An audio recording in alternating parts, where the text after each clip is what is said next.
کہتے ہیں نا کشتیاں جلا دی ہیں کہ اب واپس جانے کا راستہ ہی بند ہو جائے، گھوڑے کے پیر کاٹ ڈالے کہ بھاگنا نہیں، اور بڑی زور سے اس نے ضرب لگائی حضرت علی پر۔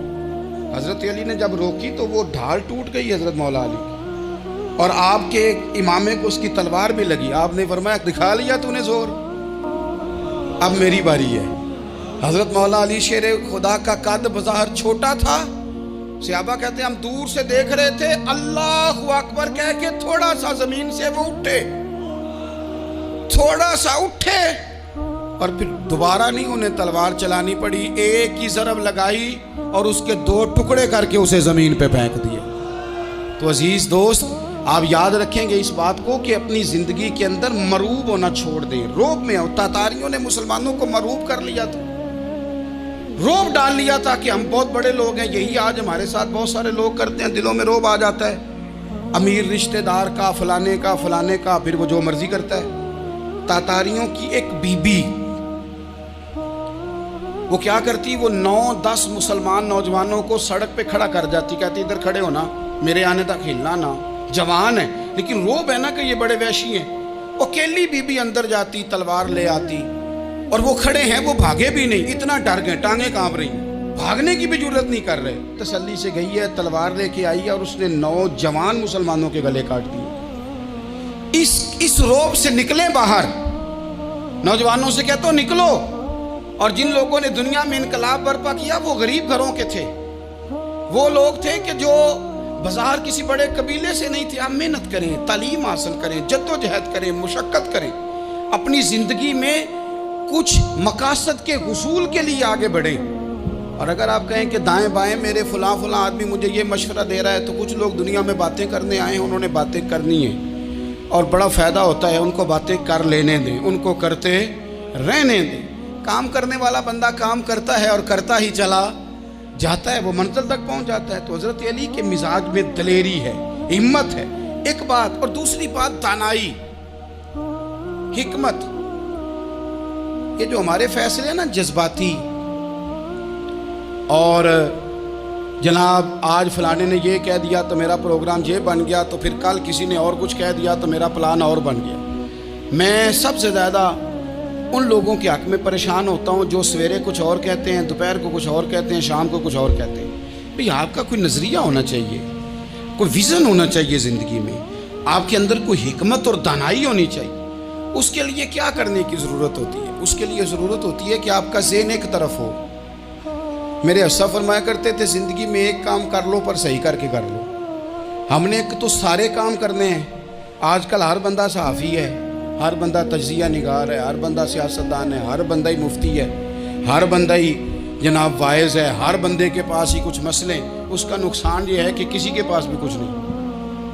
وہ کسی درویش نے کہا تھا کہ جب سب لیڈر ہوں تو سمجھو کوئی لیڈر نہیں، کیونکہ سارے جو لیڈر ہو گئے۔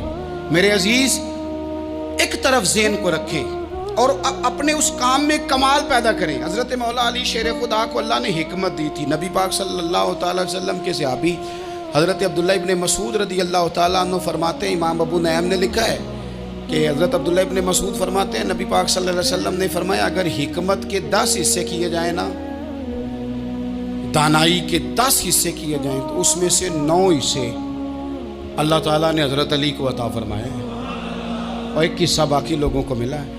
دانا تھے، معاملہ فہم تھے۔ کچھ بندے بڑے منافق قسم کے تھے، تو حضرت علی اذان ہو گئی تو وہ حضرت مولا علی شیر خدا کے پاس آ گئے، اذان ہو گئی، حضرت علی نے جماعت کرانی۔ ان کا خیال تھا کہ آج ہم نے جماعت لیٹ کرانی ہے کسی طریقے سے۔ ہم چونکہ زیادہ باتیں، میں دوستوں سے کہتا ہوں بہت زیادہ خبریں نہ دیکھا کرو، بہت زیادہ بھی چیزیں نہ سنا کرو۔ آپ تو میرے بھائی موبائل کے اندر چلے جائیں گے، پھر باہر کی دنیا تو اور ہے، تو تھوڑا باہر بھی نکلیں تصویروں سے، تھوڑا باہر بھی آئیں، دیگر معاملات بھی دیکھیں۔ ہمیں بڑے بڑے اچھے لوگ زندگی میں مل جائیں گے، لیکن ہم ان کے قریب نہیں جاتے، ہم دیکھتے نہیں کہ اصل بات کیا ہے، سنی سنائی چیزوں پر زیادہ گمان کرتے ہیں۔ اب حضرت علی چونکہ بڑے دانا تھے، مسلح پہ بڑھ رہے ہیں، جماعت کھڑی کرنی، اللہ اکبر کہہ رہے ہیں، بندوں کا خیال تھا نماز لیٹ کرانی ہے۔ نے فٹافٹ حضرت علی سے کہا کہ حضور ذرا وہ جانور تو بتائیے گا کتنے ہیں جو انڈے دیتے ہیں، اور ذرا وہ بھی بتائیے گا جو بچے دیتے ہیں۔ یہ اب کتنے کو بندہ جانور گنے، آہستہ آہستہ بندہ شمار کرے، ہو بکری جو ہے وہ بچہ دیتی ہے، مرغی انڈا دیتی ہے، اور گائیں جو ہے وہ بچہ دیتی ہے، اور بطخ جو ہے وہ انڈا دیتی ہے، بندہ تو یہ گننے لگ جائے۔ تو حضرت علی شیر خدا یہاں ہاتھ ہیں، فرمانے لگے گھر جا کے گن لینا، موٹی سی بات بتاتا ہوں، جن جانوروں کے کان باہر ہوتے ہیں وہ بچے دیتے ہیں، جن کے اندر ہوتے ہیں وہ انڈے دیتے ہیں۔ اللہ اکبر، نماز کی نیت مان لی تم گننا گھر جا کے۔ موٹی سی بات بتا دیتا ہوں، وہ صاحب کہتے ہیں میں حضرت علی رضی اللہ تعالیٰ عنہ کو الجھانے آیا تھا، میں خود بڑا الجھ گیا۔ یہ کیا ماجرا ہے، کیا معمہ ہے کہ دو فکروں میں انہوں نے بات کو سمیٹا اور کمال کر دی۔ کہنے لگے گھر جا کے گننا، یہاں ٹائم نہیں، نماز کا وقت ہے، پر جن کے کان اندر ہے نا وہ انڈے دیتے ہیں، اور جن کے باہر ہیں وہ جا کے حساب کرنا۔ آپ ڈھونڈ لیں، تلاش کر لیں، چلے جائیں ماہرین کے پاس، پر شیر خدا شیر ہی ہے۔ حضرت مولا علی کے جملوں میں کمال ہے، ان کی دانائی، ان کا تدبر، ان کی حکمت، ان کا فہم، ان کی فراست، ان کا کمال۔ ایک شخص بڑی دور سے آیا، اس نے کہا حضور مجھے نا لمبی باتیں یاد نہیں رہتی، دو باتیں بس بتا دیں میں عمل کروں تو زندگی بن جائے، دو باتیں۔ تو حضرت علی فرمانے لگے لمبی امیدیں نہ لگانا، لمبی امیدیں نہ لگانا، موت کا پتہ نہیں کب آ جائے گی۔ منصوبہ بندی ضرور کرنا آنے والی نسلوں کے لیے، اپنی ذات کے لیے لمبی امیدیں نہ باندھنا، یہ بھی کر لوں گا، یہ بھی کر لوں گا۔ ہم ریٹائر نہیں ہوتے زندگی بھر، پلان پہ پلان، پلان پہ پلان۔ تو اگر ہم پلان کر رہے ہوتے ہیں تو جو ہمارے نیچے ہوتے ہیں وہ ہمیں ریٹائر کرنے کا پلان کر رہے ہوتے ہیں۔ اولادیں تک والدین کو کمزور کرنے کے در پہ ہوتی ہیں کہ اب یہ ہٹے تو ہماری باری آئے۔ حضرت علی فرمانے لگے دو کام، ایک تو لمبی امید نہ باندھنا، اور دوسرا فرمایا اپنے نفس کی خواہش کی پیروی سے بچنا۔ دنیا میں رسوا وہ لوگ ہو جاتے ہیں جو اپنے نفس کی خواہش کی پیروی کرتے ہیں، وہ بزدل ہو جاتے ہیں جو خواہشات نفسانی کے پیچھے بھاگتے ہیں۔ یہ کام نہ کرنا۔ تو دانائی اللہ تعالیٰ نے انہیں دی۔ پھر مزاج میں سادگی اور بلا کی سادگی۔ جوانوں، سادہ زندگی آسان ہوتی ہے۔ یہ جو زیب و زینت والی زندگی ہے یہ مشکل بڑی ہے۔ آپ یقین کریں جن لوگوں نے کپڑے پہننے ہیں نا پردے کے لیے، وہ بڑے سوکھے ہیں، جو بھی مل گیا پہن لیا، اور جنہوں نے دکھانے کے لیے پہننے ہیں وہ بڑی مصیبت ہے کہ یار میں نے اتنا مہنگا جوڑا پہنا ہے، کسی نے تعریف ہی نہیں کی۔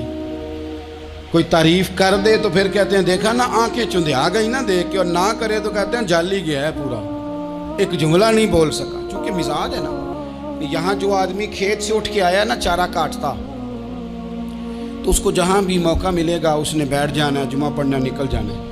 اور جس بچے نے 4-5 ہزار بالوں والوں کو دیا ہے نا سیدھے کر دے ذرا میرے، وہ بڑا پریشان ہے کہ میں نے اتنی محنت کی ہے کسی بندے نے دیکھا بھی نہیں۔ سادہ زندگی آسان ہوتی ہے، بندہ سوکھا رہتا ہے، اور جو تکلفات والی زندگی ہے، لوگ تعریف کریں، لوگوں سے کچھ، وہ مشکل ہے۔ حضرت مولا علی اتنی حکمت، اتنی دلیری، اتنے بڑے آدمی، لیکن ایک دن نا نبی پاک صلی اللہ تعالیٰ علیہ وسلم کو پتہ چلا کہ حضرت فاطمہ زہرا میں اور جناب علی میں کسی بات میں رائے کا اختلاف ہوا ہے، تو حضرت علی ناراض ہو کے چلے گئے۔ حضور ڈھونڈنے نکلے، یہ بخاری میں موجود ہے، سرکار ڈھونڈنے نکلے تو دیکھا کہ حضرت علی نا مسجد نبوی کے ساتھ ننگی زمین پر ایک چادر بچھائی تھی، تو وہ جب سوئے حضرت علی تو آپ نے کروٹیں بدلی تو چادر بھی تھوڑی سی رک گئی، تو سارے کپڑوں کو مٹی لگی ہوئی ہے، اور آرام سے حضرت مولا علی شیر خدا آرام کر رہے ہیں۔ میں جوانوں آپ سے کہتا ہوں یہ زندگی سوکھی ہوتی ہے۔ میں نے کھیت کی وٹ پہ، بننے پہ، کھیت کے کنارے پہ کسان سوتے ہوئے دیکھے ہیں، اور میں نے 1.5 کروڑ کی گاڑی میں نفسیات کے ڈاکٹر کے پاس بیٹھا وہ شخص دیکھا ہے جو کہتا ہے پتہ نہیں کیا بات ہے، نیند کیوں نہیں آتی۔ وہ زندگی آسان ہے، اس میں تھکاوٹ ہوئی ہے، بندہ سو گیا جہاں جگہ ملے، سو گیا، اور کچھ تڑپ رہا ہے کیونکہ وہ عادی ہو گیا ہے، یہ 2 منٹ کے لیے بند ہو گیا ایسی، تو وہ گیا۔ حضرت علی وہاں آرام سے، سارے کپڑوں کو مٹی لگی ہے۔ میں مولا کائنات کی بات کر رہا ہوں، میں شیر خدا کی بات کر رہا ہوں، میں اسد اللہ کی بات، امام المشارق والمغارب کی بات کر رہا ہوں۔ حضرت مولا علی اور زمین پہ، سنگیو زمین پہ آرام سے سو رہے ہیں۔ میرے محبوب گئے اور جا کے فرمایا یا ابو تراب، او مٹی والے اٹھ جا، کپڑوں کو مٹی لگی تھی نا، مٹی والے اٹھ جا، لفظ کیا یا ابا تراب، او مٹی والے۔ حضرت علی کو ساری حیات ظاہرہ جس نے بھی ابو تراب کہا جناب علی بڑے ہی راضی ہوئے، خوش ہوتے تھے، فرماتے تھے یہ مجھے کہو، یہ میرے نبی نے مجھے کہا ہے۔ اور مٹی والے اٹھ جا، آپ کی زندگی کی جو سادگی ہے، میں آپ سے عرض کروں ہمارے تکلفات ہمارے اپنوں کو بڑا پریشان کرتے ہیں۔ ایک داماد وہ ہوتا ہے جو جہاں بٹھاؤ بیٹھ گیا، تو بوڑھا سسر بھی سکون میں ہے، ساس بھی آرام، اور ایک وہ ہے کہ جو ہر بات میں بگڑتا ہے کہ یہ چادر میرے شایان شان تھی جو بچھائی ہے، تو پتہ نہیں ہے میں کون صاحب ہوتا ہوں، تم نے میری مرضی کے مطابق فلانا کام نہیں کیا۔ آپ یقین کریں سسر بیچارہ ادھار پکڑتا پھرتا ہے کہ داماد صاحب آ رہے ہیں، ہر بات میں رٹا، ہر بات میں جھگڑا۔ میرے پاس سنگی دور دراز سے آتے ہیں تو میں دیکھتا ہوں کہ اپنا لہجہ ہے، تو کچھ لوگ اتنے میٹھے اتنے پیار والے آتے ہیں کہ یوں محسوس ہوتا ہے کہ جیسے ان کے لیے آپ کو کوئی تکلف کرنے کی ضرورت نہیں، اور کچھ ایسے ہیں کہ آپ کو سرانے کھڑے ہونا پڑتا ہے کہ جناب کی چائے جلدی لے آئیں۔ مزاج نازنی پہ بعض چیزیں گراں گزرتی ہیں، تو بھائی جب آپ سادہ اور آسان ہو جاتے ہیں تو آپ دوسروں کے لیے بھی دشواری کم پیدا کرتے ہیں۔ حضرت علی شیر خدا کہتے ہیں بھوک لگ گئی تھی، بھوک بڑی لگ گئی اور حالات غربت کے تھے، آزمائش تھی، تو فرماتے ہیں کہ میں نے سوچا مزدوری نہ کر لیں۔ ہم کیا کرتے ہیں، جو زیادہ غریب ہے وہ مانگ لیتا ہے، جو درمیانے طبقہ ہے وہ ادھار لے لیتا ہے۔ حضرت مولا علی نے کیا فرمایا مزدوری نہ کر لیں، چونکہ حالات کچھ اور تھے۔ تو حضرت مولا کائنات شیر خدا کرم اللہ تعالیٰ وجہ الکریم فرماتے ہیں یہ سادگی دیکھیں۔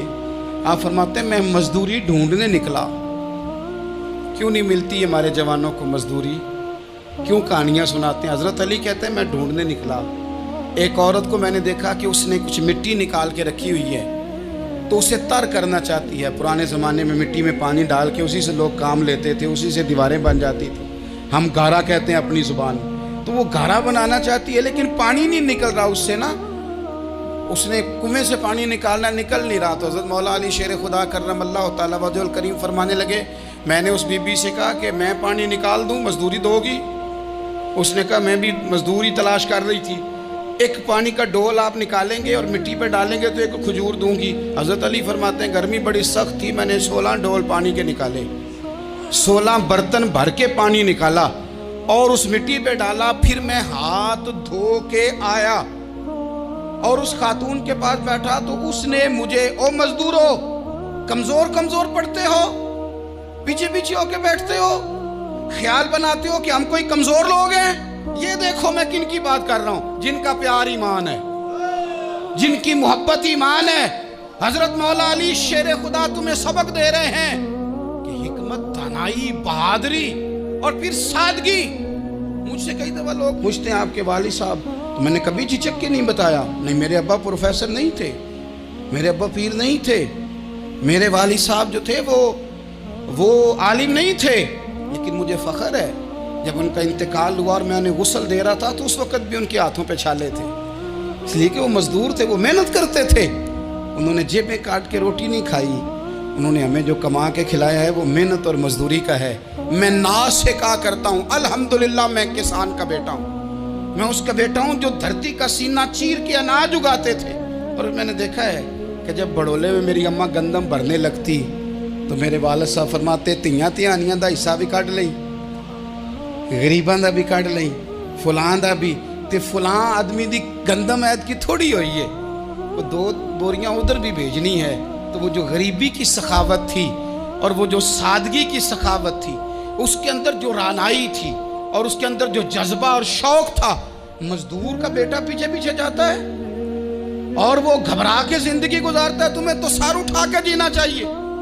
اس لیے کہ حضرت مولا علی شیر خدا کہتے ہیں میں مزدوری کر کے کھجوریں کما کے لایا، اور لا کے نہ تو میں نے اکیلے نہیں کھائیں وہ، کیونکہ قحط کا دور تھا، حالات اور تھے، فرماتے ہیں لا کے حضور کو پیش کی۔ میں نے کہا حضور یہ کھجوریں ہیں، تو کریم نے پوچھا کہاں سے آئی ہیں؟ میں نے عرض کی حضور بھوک بڑی لگ رہی تھی تو مزدوری کے لیے نکلا تو ایک عورت نے اپنے مٹی کو پانی لگانا تھا تو میں نے محنت کر کے یہ 16 کھجوریں کھائی ہیں. تو کہتے ہیں حضور زمین پہ بیٹھے تھے, مجھے بھی ساتھ بٹھا لیا, کھجوریں ہم نے وہاں رکھ لی, بڑے شوق سے میٹھی میٹھی باتیں بھی ہونے لگی.